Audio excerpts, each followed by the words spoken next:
Good afternoon, everyone. Today we are starting human reproduction, and it is lecture number first. So here we are starting. In human reproduction, we will study the following topics. The first one is the male reproductive system. Second one, female reproductive system. Third is gametogenesis. Fourth, menstrual cycle. Fifth, fertilization and implantation. Sixth is pregnancy and embryo development. And seventh one is parturition and lactation. So the first slide. As you are aware, human are sexually reproducing and viviparous. जो humans है वो sexually reproduce करते हैं and young ones ले करते हैं ना, egg वगैरह नहीं देते हैं. द रिप्रोडक्टिव इवेंट्स जो होते हैं ह्यूमन के अंदर, उसके अंदर सबसे फर्स्ट जो आता है, जो अलग अलग बॉडीज में हो रहा होता है, जिसका अपन बोलते हैं गैमेटोजेनेसिस, यानी गैमेट का बनना. गैमेट क्या होता है? मेल्स में गैमेट क्या होता है? स्पर्म. और फीमेल्स में गैमेट क्या होता है? ओवम. ठीक है. Transfer of sperm into the female genital tract. अब स्पर्म वहाँ से कहाँ आएगा? फीमेल जेनिटल ट्रैक्ट में आएगा. जब जो ट्रांसफ़र होगा उसको हम लोग क्या बोलते हैं? इंसेमिनेशन. क्या बोलते हैं? इंसेमिनेशन. ठीक है. अब इसके बाद क्या होगा? फ्यूजन होगा मेल और फीमेल गैमेट का, उसको हम क्या बोलेंगे? फर्टिलाइजेशन. फर्टिलाइजेशन के बाद क्या बनेगा? एक जाइगोट बनेगा. फिर जाइगोट जो है followed up by formation and development of the blastocyst. Zygote development की स्टेज होती है ब्लास्टोसिस्ट, और उसका अटैचमेंट होता है हमारी यूट्रस की वॉल से, जिसको हम लोग क्या बोलते हैं? इम्प्लांटेशन. अब एम्ब्रियोनिक डेवलपमेंट जो पूरा होता है उसको बोलते हैं हम लोग गेस्टेशन, और जो डिलीवरी होती है बेबी की उसको बोलते हैं पार्चुरेशन. ठीक है. जैसा कि आप लोग पढ़ चुके हैं, रिप्रोडक्टिव इवेंट्स जो होते हैं वो प्यूबर्टी पे होते हैं, और रिमार्केबल डिफरेंस होता है मेल और फीमेल के बीच में. ठीक है. जैसे स्पर्म जो होता है वो मेल के अंदर बनते हैं और ओल्ड एज में भी बनते हैं. फीमेल के अंदर क्या बनता है? ओवम बनता है, जो अराउंड द एज, आप देखो 40, किसी में 40 पे होता है, किसी में 45 पे होता है, किसी में 50 पे होता है ना. तो इसके ऊपर डिपेंड करता है कि जो कुछ ओल्ड एज लोगों में प्रेगनेंसी कंसीव हो जाती है, इस पर डिपेंड करता है ना. नेक्स्ट अब हम पढ़ने वाले हैं मेल रिप्रोडक्टिव सिस्टम के बारे में. तो मेल रिप्रोडक्टिव सिस्टम में कहाँ पे होता है? पेल्विस रीजन में होता है ना. स्टमक के नीचे वाले रीजन को कौन सा रीजन बोलते हैं? Pelvis region. ठीक है. इसके अंदर क्या क्या होगा? सबसे पहले तो पेयर ऑफ टेस्टीज होगा. पेयर यानी 2 होंगी ये, जिसके साथ में क्या होंगे? एसेसरी डक्ट्स और ग्लैंड्स, और साथ में क्या होगा? External genitalia. आगे. ठीक है. अब जो टेस्टीज है वो एब्डोमिनल कैविटी के बाहर होती है, एक पाउच में होती है, जिसको अपन लोग क्या बोलते हैं? स्क्रोटम. क्या बोलते हैं? स्क्रोटम. अब टेस्टीज जो है वो बॉडी के बाहर क्यों है? इसलिए बाहर है क्योंकि स्पर्म को स्पर्म के मैच्योरेशन के लिए स्पर्म को जो टेम्परेचर चाहिए वो हमारी बॉडी से 2.25 डिग्री लेस चाहिए. यानी हमारी बॉडी का जो टेम्परेचर है 37 डिग्री सेल्सियस, इसमें से 2 कम कर दोगे तो क्या आ जाएगा? 35 या फिर 34.5. ये वाला टेम्परेचर के ऊपर स्पर्म जो है वो सर्वाइव करेगा. इससे ज़्यादा टेम्परेचर पे स्पर्म सर्वाइव नहीं करेगा. ठीक है. नॉर्मल बॉडी टेम्परेचर से 2 इतना अपन को कम चाहिए, इसलिए जो टेस्टीज है वो बॉडी के बाहर होती है. ठीक है. और स्पर्मेटोजेनेसिस के यानी स्पर्म के डेवलपमेंट के लिए बता दिया. स्पर्मेटोजेनेसिस का मतलब क्या होता है? स्पर्म का बनना. अगर एडल्ट्स के अंदर अपन देखें, जो टेस्टीज होती है वो कैसी? ओवल इन शेप होती है, लेंथ 4 to 5 सेंटीमीटर होती है, विड्थ जो होती है 2 to 3 सेंटीमीटर होती है. टेस्टिस के ऊपर एक कवरिंग होती है जो बहुत डेंस होती है. ठीक है. हर टेस्टिस के अंदर 2 से 250 कंपार्टमेंट होते हैं. हर एक टेस्टिस के अंदर कितने कंपार्टमेंट होते हैं? 250. उनको अपन क्या बोलते हैं? Testicular lobules. कितने होते हैं? 250. Let's move. ठीक है. देखो यूरेटर दिख रही है जिससे यूरिन पास होगा. ये यूरिनरी ब्लैडर है. ये क्या है? Seminal vesicle. ठीक है. अब ये डायग्राम अभी सिर्फ देख लो, आगे जब पढ़ेंगे तब इधर आके एक्सप्लेन कर दूंगी. ठीक है. ये देख लो, ये जो है ये उसमें इसको ट्रांसवर्स में दिखा रखा है और इसमें इसको ऐसे दिखा रखा है. दिख रही है टेस्टी के अंदर? ये देखो, ये जो लोब्यूल्स दिख रहे हैं ना, छोटे छोटे खड्डे, इसको उसने टेस्टिकुलर लोब्यूल्स बोला है. ठीक है. ये यूरिनरी ब्लैडर है, सेमाइनल, इसके अंदर स्पर्म्स बनते हैं. चले आगे देखते. अब अभी अपन पूरा पढ़ेंगे स्पर्म का प्रोसीजर, तब मैं वो वाली इमेज पे वापस चले जाएंगे अपन, पीपीटी सॉरी स्लाइड पे. चलो देखो, अब अगर अभी हमने कितनी बात की, कितनी लोब्यूल है? 250. अब ईच लोब्यूल, हर लोब्यूल के अंदर 1 से 3 कितनी? अरे भाई रुक जा, है ना.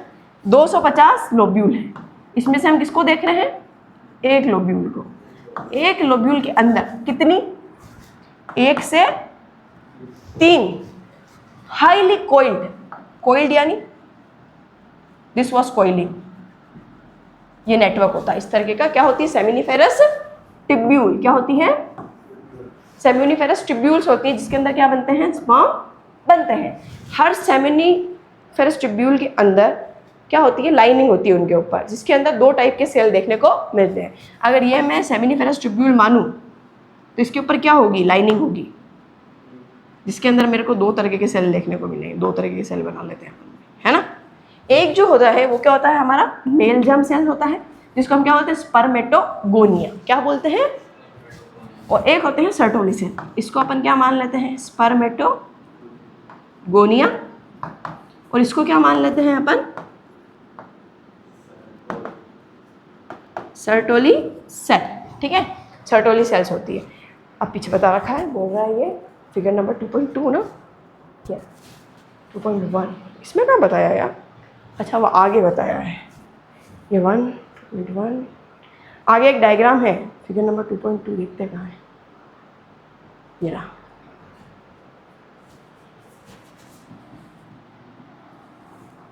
देखो अभी अपन ने 2 बात की। अपन ने बात की स्पर्मेटोगोनिया और सर्टोली सेल। तो ये देखो, ये रही स्पर्मेटोगोनिया, दिख रही है?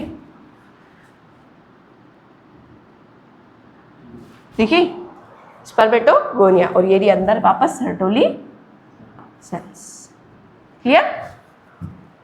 क्या होती है स्पर्मेटोगोनिया, क्या होती है सर्टोली सेल? चल ठीक है। अब जो मेल जर्म सेल है जिसको हमने स्पर्मेटोगोनिया बोला, वो क्या दिखाती है? मियोटिक डिवीजन दिखाती है। क्या दिखाती है? मियोटिक डिवीजन, जिससे क्या बनता है? स्पर्म बनता है। और जबकि जो सर्टोली सेल है वो क्या करती है? देखो भाई, आपको कोई चीज़ बड़ी हो रही है ना, तो उसको न्यूट्रिशन तो चाहिए, खाना पीना सब चीज़ें बराबर चाहिए। तो सर्टोली सेल जो होती है वो क्या देती है? उसको न्यूट्रिशन प्रोवाइड करती है। बाहर का जो रीजन होता है सेमिनिफेरस ट्यूब्यूल का, बाहर का, उसको अपन क्या बोलते हैं? Interstitial spaces. क्या बोलते हैं? इंटरस्टिशियल। दिख रही है? ये एक लोब्यूल है, एक लोब्यूल के बाहर का देख लो, दिख रहा है? वो डिपेंड करता है ना वहाँ पे कितनी एग प्रेजेंट है, मतलब कितनी सेल्स प्रेजेंट है, कितने एग सेल्स प्रेजेंट है ना। इंटरस्टिशियल स्पेसेस में कंटेन स्मॉल ब्लड वेसल, जिसके अंदर छोटी ब्लड वेसल्स होंगी, इंटरस्टिशियल सेल्स होंगे। इंटरस्टिशियल सेल का नाम क्या है? Leydig cell. अब अपन यहाँ पे 3 तरह के सेल पढ़े। एक तो पढ़ा मेल जर्म सेल, जिसका नाम क्या था? स्पर्मेटोगोनिया। दूसरा क्या पढ़ा? सर्टोली सेल्स, जिनको नर्स सेल भी बोलते हैं ना। वो क्या कर रही है? सिर्फ और सिर्फ न्यूट्रिशन दे रही है। तीसरा हमने पढ़ा इंटरस्टिशियल सेल्स, जो क्या होते हैं? Leydig cell. लेडिग सेल क्या करते हैं? सिंथेसिस करते हैं किसका? टेस्टिकुलर हॉर्मोन्स का। जिनको जो भी टेस्टिकुलर हॉर्मोन्स, उनको अपन क्या बोलते हैं? एंड्रोजन्स। क्या बोलते हैं? एंड्रोजन्स। और दूसरे जो इम्यूनोलॉजिकली कॉम्पिटेंट सेल्स है वो भी उधर ही प्रेजेंट होते हैं। और भी तरह के वहाँ पे सेल्स प्रेजेंट होते हैं, बट हमको 3 ध्यान रखना है। सबसे पहला सेल कौन सा पढ़ा हमने? बताओ। जिसको हम क्या बोलते हैं? Male germ cell. पूरा नाम स्पर्मेटोगोनिया। दूसरा सर्टोली सेल। और इसको क्या बोलते हैं अपन? Nurse cell. क्या करती है? न्यूट्रिशन देती है। तीसरा सेल क्या पढ़ा? इंटरस्टिशियल। इसको क्या बोला? Leydig cell. क्या करते हैं? एंड्रोजन्स सीक्रेट करते हैं। कोई डाउट? तीनों सेल के बारे में पीछे दिखा भी दिया डायग्राम में। आगे चलते हैं, चलो आराम से पढ़ा रही हूँ, आराम से ही पढ़ना। नहीं समझ में आया हाथों हाथ रोक के पूछ लेना, ठीक है। अब देखो अगली स्लाइड में क्या लिखा हुआ है। जो मेल, अब देखो अपन ने क्या पढ़ा था, क्या क्या होगा? एक तो टेस्टिस होगी और बाकी एसेसरी क्या होगी? डक्ट भी होगी और एसेसरी ग्लैंड्स भी होगी। तो अगर अपन एसेसरी डक्ट्स की बात करते हैं, किसकी बात करते हैं? Accessory, you know duct, meaning of duct, anything which is carry things from one point to another is called as duct. एक जगह से दूसरी जगह ले जाने वाली चीज डक्ट होती है। यही डक्ट, ठीक है।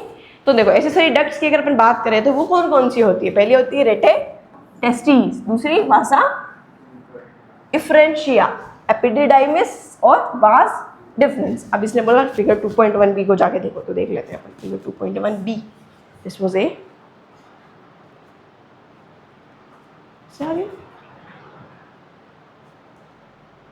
ये रहा ना, देखो वास्ट डिफरेंस दिख रहा है, ये रहा पाइप, ठीक है। और क्या बोला अपन ने अभी, एक और वास्ट डिफरेंशिया इसमें नहीं दिखा रखा है, सिर्फ और सिर्फ इसमें यही दिखा रहा है। डिफरेंस नहीं, इफरेंशिया बोला मैंने, इफरेंशिया नहीं है, ये तो वास्ट डिफरेंस, वो थोड़ा कॉम्प्लेक्स डायग्राम हो जाता है, शायद इन लोगों ने नहीं दिखाया है, ठीक है। अब जो टेस्टी सेमिनिफेरस, अब देखो रास्ता याद रखना, सेमिनिफेरस ट्यूब्यूल किस में ओपन होती है, अरे बेवकूफ, सेमिनिफेरस ट्यूब्यूल तो टेस्टीज में होती है, और ना of the testes, seminiferous tubule जो टेस्टीज की है वो किस में ओपन होती है, vasa efferentia through the testes, the vasa efferentia leave the testes, और वासा इफ्रेंशिया किस में ओपन होती है वापस, एपिडिडाइमिस। एपिडिडाइमिस पीछे की सरफेस से घूमता हुआ आता है दोनों टेस्टीज के, और एपिडिडाइमिस किस में ओपन होता है, वास डिफरेंस। अब देखो ये जो रास्ता बता रखा है, यही पाथवे होता है स्पर्म का भी, स्पर्म भी ऐसे ही आता है, ठीक है। Vas deferens that descend to the abdomen and loop over urinary that vas deferens मैंने भी बताया था कैसा लूप बना रही थी पूरा। इट रिसीव्ड, अब इसको किससे डक्ट मिलती है, सेमाइनल वेसाइकल से, जो किस में ओपन होती है, हमारे यूरेथ्रा के अंदर ओपन होती है, ठीक है। अब जो स्पर्म का और जो यूरिन का पाथवे है वो सेम है, ठीक है, as the ejaculatory duct. This duct store and, अब ये जो डक्ट है ये क्या करती है, स्टोर करती है और ट्रांसपोर्ट करती है स्पर्म को टेस्टिस से आउटसाइड थ्रू द, बाहर की तरफ यूरेथ्रा से। The urethra originate from the, urethra कहाँ से ओरिजिनेट होगी, यूरिनरी ब्लैडर से होगी, और कहाँ तक एक्सटेंड करेगी, through the penis to its external opening called है यूरेथ्रल मिएटस। आप बाहर की जो ओपनिंग है उसको क्या बोला है इसमें, यूरेथ्रल मिएटस। चलो ये देखो, अब पेनिस जो है वो क्या है, मेल एक्सटर्नल जेनिटेलिया जो बाहर दिखता है ना, पेनिस क्या है, एक्सटर्नल जेनिटेलिया है ना, एक्सटर्नल पार्ट जो है वो क्या है, पेनिस है, ठीक है। अब उसके अंदर क्या होती है, स्पेशल टिश्यूज होती है जो क्या करती है, उसके इरेक्शन में हेल्प करती है और फैसिलिटेट करती है क्या, insemination. Erection is responsible for insemination, ठीक है। The enlarge end of the penis, enlarge जो एंड होता है पेनिस का उसको क्या बोलते हैं, ग्लांस पेनिस बोलते हैं। वो लूज फोल्ड ऑफ स्किन से कवर होता है जिसको क्या बोलते हैं, फोर स्किन। क्या बोलते हैं, फोर स्किन। क्या बोलते हैं, ये देखो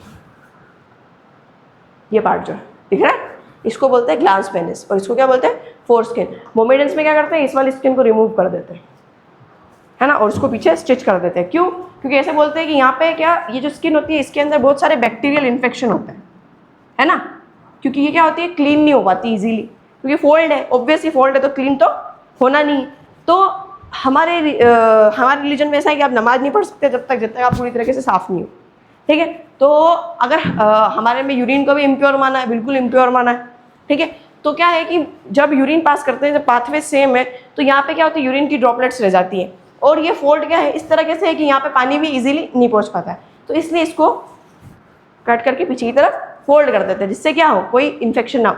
अभी के टाइम के अंदर हाँ वहाँ भी ले जाके करा सकते हो, और जो लोग इसकी प्रैक्टिस करते हैं वो लोग भी कर देते हैं अच्छी, कोई ऐसी दिक्कत नहीं है, क्योंकि जनरल एनेस्थीसिया दे के ही करते हैं, है ना। होशोवास में तो पॉसिबल ही नहीं है, एनेस्थीसिया देते हैं फिर करते हैं, ठीक है।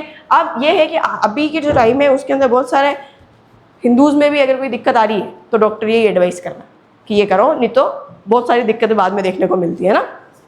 बट मैंने क्या बोला था, कोई भी रिलीजन प्रैक्टिस ऐसे ही नहीं होती, हर रिलीजन प्रैक्टिस के पीछे कुछ ना कुछ साइंटिफिक रीजन छुपा हुआ, ठीक है। आगे चलते हैं, सर्कमसीजन बोलते हैं इसको, सर्कमसीजन, ठीक है। अब देखो जो मेल एसेसरी, अब अपन ने क्या पढ़ ली, डक्ट पढ़ ली, एक्सटर्नल जेनिटेलिया पढ़ लिया, ठीक है। अब मेल के अंदर जो एसेसरी ग्लैंड होती है उसके अंदर क्या होता है, सबसे पहले एक तो सेमाइनल वेसाइकल, और क्या होती है, एक प्रोस्टेट ग्लैंड होती है और एक बल्बो यूरेथ्रल। बहुत सारे लोगों को इसका कैंसर हो जाता है, प्रोस्टेट का सुना होगा, prostate cancer, bulbo urethral gland.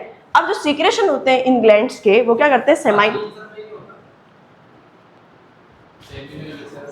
सब में हो जाता है, बट जनरली जो देखा जाता है ना वो ये देखा जाता है ना, ठीक है। अब देखो इन सब के सीक्रेशन मिलके क्या बनाते हैं, सेमाइनल प्लाज्मा बनाते हैं, जिसके अंदर क्या क्या होता है, फ्रक्टोज होता है, ठीक है। कैल्शियम। अब जो स्पर्म है वो खाली स्पर्म में से अकेला थोड़ी रह रहा होगा अंदर, उसको कुछ ना एनर्जी के लिए कुछ चाहिए ना, तो क्या होती है उसके अंदर फ्रक्टोज, इसलिए सीमेन के अंदर फ्रक्टोज, कैल्शियम और कुछ एंजाइम्स देखने को मिलते हैं। अब जो सीक्रेशन होता है बल्बो यूरेथ्रल, ये मेल में भी होती है और ये फीमेल में भी होती है बल्बो यूरेथ्रल ग्लैंड। इसका जो सीक्रेशन है वो क्या करता है, ल्यूब्रिकेट करता है पेनिस को, क्या करता है, ल्यूब्रिकेट, ताकि इजी पैसेज हो सके किसका, स्पर्म्स का। ये डायग्राम मैंने बता दिया, सर्टोली सेल्स, स्पर्मेटोजोआ, स्पर्मेटोगोनिया और ये इंटरस्टिशियल सेल्स, ठीक है, जिसको अपन क्या बोलते हैं, लेडिक सेल्स। अब फीमेल रिप्रोडक्टिव सिस्टम की बात करते हैं। मेल रिप्रोडक्टिव सिस्टम में कोई डाउट, क्या पढ़ा हमने, एक्सटर्नल जेनेटिलिया पढ़ा, डक्ट्स पढ़ी और ग्लैंड्स पढ़ी, कोई दिक्कत नहीं, आगे चलते हैं। कुछ डाउट हो तो पूछ लो। थोड़ा ब्लर है ना ये शायद उसमें से ही ब्लर था, ऊपर से ही आया है। चलो कोई नहीं, मैं पढ़ लेते फटाफट, देखते हैं बाद। अब देखो फीमेल रिप्रोडक्टिव सिस्टम है, उसके अंदर क्या क्या आता है, सबसे पहले पेयर ऑफ ओवरीज आती है, जिसके अंदर क्या होंगी, pair of oviduct, uterus, cervix, vagina और एक्सटर्नल जेनिटेलिया। ये भी कहाँ पर लोकेटेड होगा, पेल्विक रीजन में लोकेटेड होगा। ये जो पार्ट्स है सिस्टम के, along with the pair of mammary gland, क्या बनाते हैं, structurally functionally support to the process of the ovulation. Ovulation के अंदर मेमरी ग्लैंड्स का भी रोल होता है, ठीक है। Fertilization, pregnancy, birth and child care, पता है fertilization, pregnancy, child birth and child care में ये पूरा सिस्टम इन्वॉल्व होता है। Ovary are the primary female sex organ, primary female sex organ, females में क्या है ओवरी, मेल में क्या है टेस्टिस, जो क्या प्रोड्यूस करती है फीमेल गेमेट ओवम, और स्टोर करती है सेवरल स्टेरॉइडल हार्मोन, जिनको अपन क्या बोलते हैं, ओवेरियन हार्मोन। ओवरी कहाँ पे लोकेटेड है, one on each side of the lower abdomen, दो होती है each side of the lower abdomen पे, पीछे फिगर 2.3 बी में बताया है। ईच ओवरी की साइज लेंथ कितनी होती है, इतनी होती है, और कनेक्टेड होती है पेल्विक वॉल से और यूट्रस से through the ligaments. Each ovary is converted bye a thin epithelium encloses the ovarian stroma. Ovary का जो अंदर की जो पार्ट होती है, अंदर उसके अंदर क्या होता है, ओवेरियन स्ट्रोमा, ओवेरियन स्पेसेस होती है, ठीक है। The stroma is divided into two zones, the peripheral cortex and inner medulla. Anything which is outside is called as cortex and anything which is inside is called as medulla. जो core पे है वो cortex है, जो अंदर है वो medulla है। Cortex is present in our, cortex और मेडुला नेमिंग अपन अपने ब्रेन के लिए भी करते हैं, कॉर्टेक्स एंड मेडुला नेमिंग जो अपन अपनी किडनी के लिए भी करते हैं। और कॉर्टेक्स और मेडुला एंड जो भी चीज़ राउंड शेप ले रही होगी उसके अंदर एक तो ऊपर का पार्ट होगा और एक अंदर का, और अपनी एडेनल ग्लैंड के अंदर भी, अरे नहीं, वो ओवरी के ऊपर का जो पार्ट बोल रहे हैं ना, उसको ऊपर का कॉर्टेक्स, और फिर काटोगे तो एक तो ऊपर दिखेगा और एक थोड़ा अंदर बीच वाला पार्ट होगा, उसको क्या बोला, मेडुला।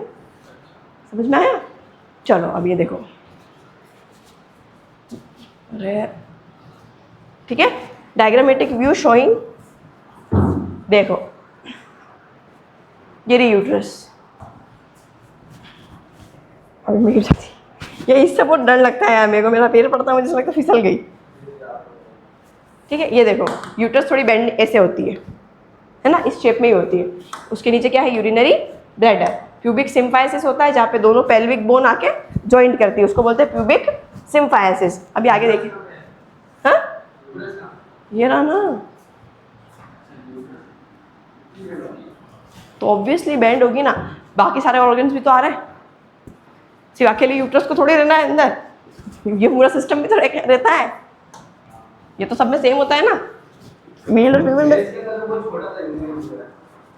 भेज के ना छोटा नहीं, अरे एक्चुअली क्या है कि देखो, आप जब अलग से एक डायग्राम देखते हो, आप उस ऑर्गन की लोकेशन जब आपकी बॉडी में देखते हो पर्टिकुलरली, तो वो काफ़ी वेरी करती है, क्योंकि बॉडी उसको उस तरीके से सेट करके रखती है जिसके अकॉर्डिंग वो अपनी पूरी बॉडी वॉल से क्या रहे। अगर ये सारे ऑर्गन है तो इनको बॉडी वॉल से अटैच होकर भी तो रहना है, तो नीचे नहीं गिर जाएंगे क्या, तो इस अकॉर्डिंग अरेंज होता है। और उसके बाद क्या, सिर्फ आपके पास एक तो ऑर्गन है नहीं, सारी नसें एक साथ है आपकी बॉडी के अंदर, डाइजेस्टिव सिस्टम पूरा एक साथ है, रीनल सिस्टम पूरा एक साथ है, लिवर पूरा एक साथ है, हार्ट एक साथ है, लंग्स एक साथ है।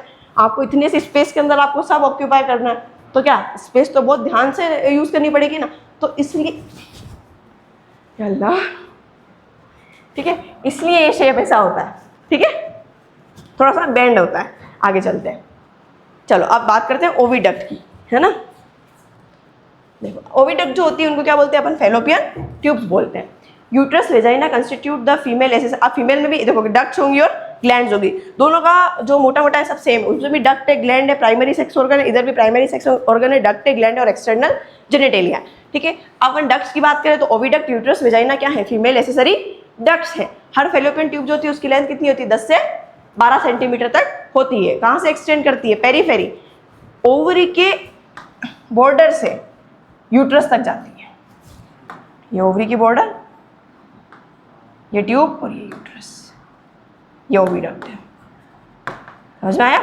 यहाँ पे फर्टिलाइजेशन होता है, यहाँ पे फर्टिलाइजेशन होता है ओविडक्ट। फर्टिलाइजेशन अंडा आगे आने तक की बात नहीं होगा।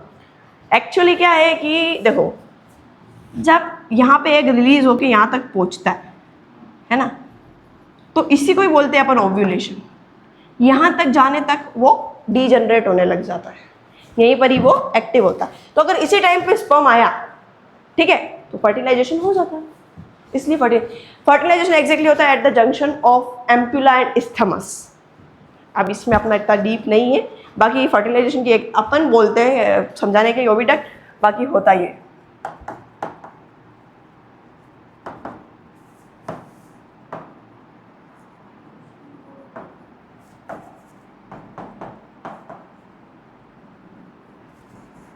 लेकिन अभी जेईटी वालों के लिए ये काम का नहीं है, अपन नहीं पढ़ते, बाकी यहाँ पे होता है, ठीक है।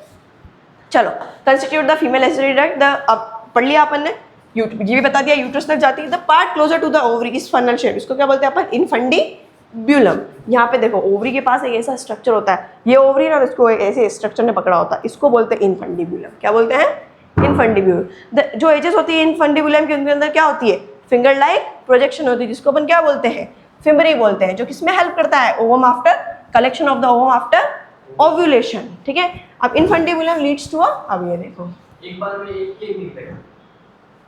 हाँ, दोनों ओवरी से एक निकलता, मतलब एक बार में एक ही एग निकलता है। अगर किसी के निकल रहे हैं 2 एग, तो इसका मतलब है उसने कोई ना कोई मेडिसिन ली है जिस वजह से ऐसा हो रहा है। बाकी इन जनरल नेचुरल प्रोसेस जो है, एक बार में एक ही एग निकलता है। कोई रेयर केसेस में 2 एग निकल जाते हैं, उस टाइम फर्टिलाइजेशन होता है, तो ट्विंस पैदा होते हैं। हाँ, कितने अगर 2 एग अलग अलग आए तो वो फेटर्नल ट्विंस होंगे, यानी दोनों अलग अलग होंगे, दोनों का सेक्स भी अलग हो सकता है, एक मेल हो सकती है, एक फीमेल हो सकती है। लेकिन अगर एक एग में डिवीजन हो रहा था, लेकिन सडनली उसके अंदर एक ऐसा डिवीजन हुआ जिससे उसी से ही 2 एग निकल गए, मतलब 2 सेल पूरे बन गए, इतना बना, ठीक है। अब ये वापस टूट गया, हाँ। अब अगर इसका फर्टिलाइजेशन होगा, अब ये इनकी जो मदर सेल थी वो तो एक ही थी, अब इसके अंदर क्रोमोसोम भी, इसके अंदर क्या, अगर इसके अंदर XX है तो उसके अंदर भी XX ही जाएंगे। XX यानी क्या है? फीमेल है, तो अगर ये फीमेल है तो वो भी फीमेल होगी, ये मेल है तो वो भी मेल होगा। इनको बोलते हैं डाइजाइगोटिक ट्विंस, यानी 2 जाइगोट बन गए। कभी-कभार तो बच्चे चिपके भी निकलते हैं। हाँ, तो उनके अंदर क्या होता है, ड्यूरिंग डेवलपमेंट के दौरान क्या होता है, उनकी बॉडी सेपरेट नहीं होती है ना। अब देखो वो तो क्या है कि बॉडी के अंदर किसी ना किसी चीज़ की डिफिशियंसी होगी, तो जो काम होना चाहिए वो नहीं होगा। जैसे मैं मेरे वर्कर को, यहाँ पे सेपरेशन नहीं होगा कि मतलब यहाँ पे नहीं, वो डेवलपमेंट के दौरान सेपरेशन नहीं होगा, ग्रो करते जा रहे हैं ना। अभी ये पास में ही है ना। अब क्या होगा कि धीरे धीरे जैसे ग्रो करेंगे तो ऑर्गन बनना स्टार्ट हो जाएंगे, तो क्या होगा, कभी या हो सकता है यहाँ से चिपके हुए रह जाए, या फिर हो सकता है पेड़ चिपके हुए रह जाए। हाँ, वो तो अब देखो, वो जो है ना, वो होती है, वो जेनेटिक डिफॉर्मिटीज हो सकती है। वो हो सकता है कि मदर जो है वो ड्यूरिंग प्रेगनेंसी एक्सरे से ज़्यादा एक्सपोजर कर लिया हो। बोलते हैं ना, कभी भी देखना, MRI वाला रूम होगा या फिर सोनोग्राफी वाला, CT स्कैन वाला रूम होगा ना, वहाँ पे प्रेग्नेंट लेडीज़ को अलाउ करते ही नहीं है ना। लेकिन बाय चांस गलती से कोई फीमेल, अगर मान लो फीमेल को पता ही नहीं है कि वो प्रेग्नेंट है, स्टार्टिंग डेज है प्रेगनेंसी के, उस टाइम पे अगर वो चली जाती है, अब इसमें उसकी गलती नहीं है ना, आगे वालों को पता। अब उससे कोई पूछेगा आप प्रेग्नेंट, ऑब्वियस वो मना करेगी क्योंकि उसने चेक नहीं किया, तो नहीं पता उसको। उस टाइम पे हो सकता है कि एक्सरे एक्सपोजर हुआ हो, या कोई रेस से एक्सपोजर हुआ हो, या कोई मेडिसिन ऐसी ले ली हो जिसका क्या हो, साइड इफेक्ट आ गया हो, तो उस वजह से किसी ना किसी स्टेज में जाके डिवीजन क्या होता है, अफेक्ट हो जाता है, वो वहीं पे अरेस्ट हो जाता है। फिर वहाँ वो तो वहाँ रुक गया, बाकी डेवलपमेंट चल रहा होता है, तो वो चीज़ क्या रह जाएगी, अटैच रह जाएगी ना, ये बात होती है।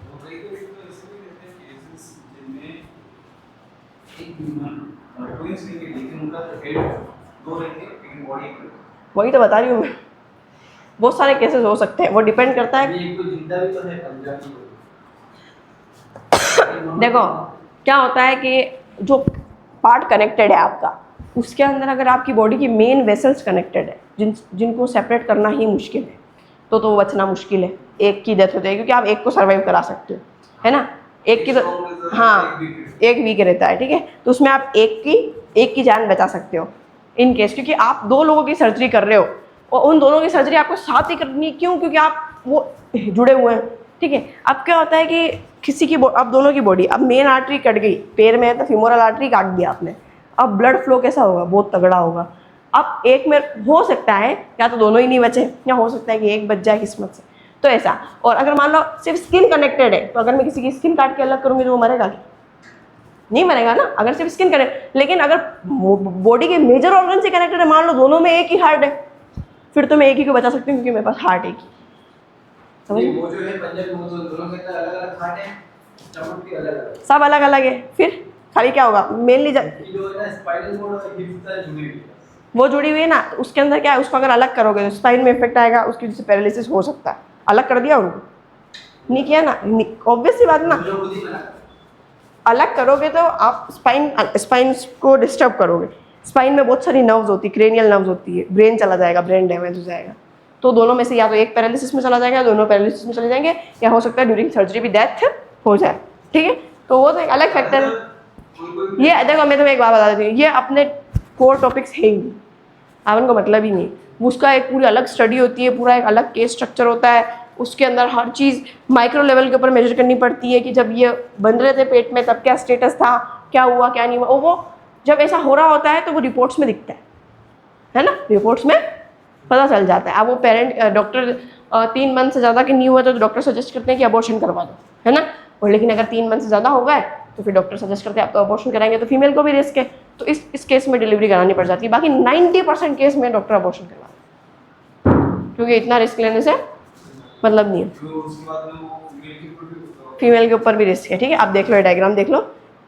अरे रुक जाएगा, ठीक है, ये देखो, ये रहा फिम्ब्रे, अभी मैंने बताया था फिंगर लाइक प्रोजेक्शन, ये रही ओवरी, पकड़ रखा है ना इसने इसको।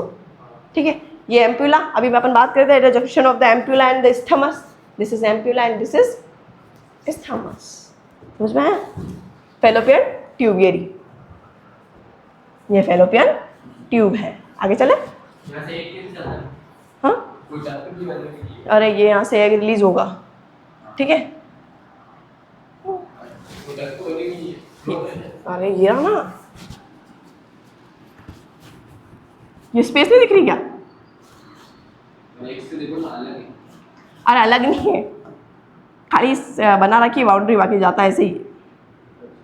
समझ में आया, पास में बिल्कुल चिपका हुआ है वैसे, ये कुछ अलग करने की जरूरत नहीं है उसके अंदर, वो खाली सेपरेशन दिखा रखा है। इतना दूर थोड़ी होता है क्या।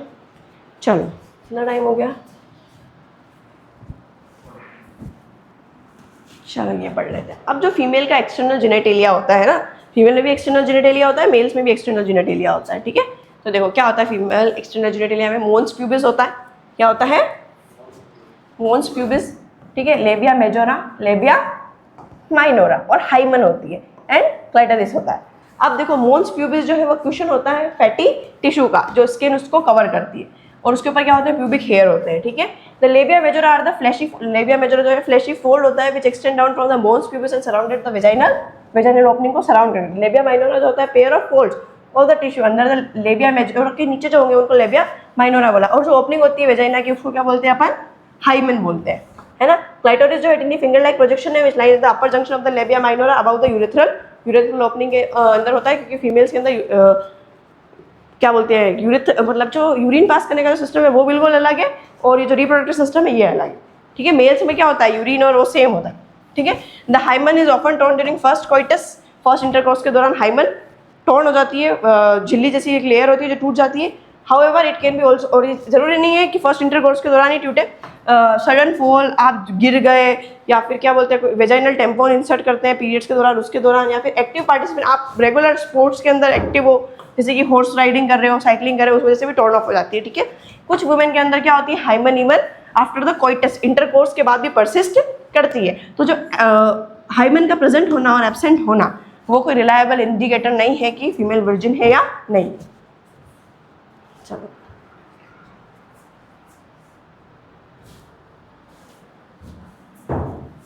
अरे भाई, ओ शिट, 5 बज गए, अरे नहीं बजे, अंडो। चलो अब देखो, अब the part of the oviduct, कुछ पार्ट है ओविडक्ट का जिसको अपन ने क्या बोला, एम्प्यूला दिखाया था मैंने, पास में ही था। जो लास्ट पार्ट होता है ओविडक्ट का उसको अपन क्या बोलते हैं, इस्थमस।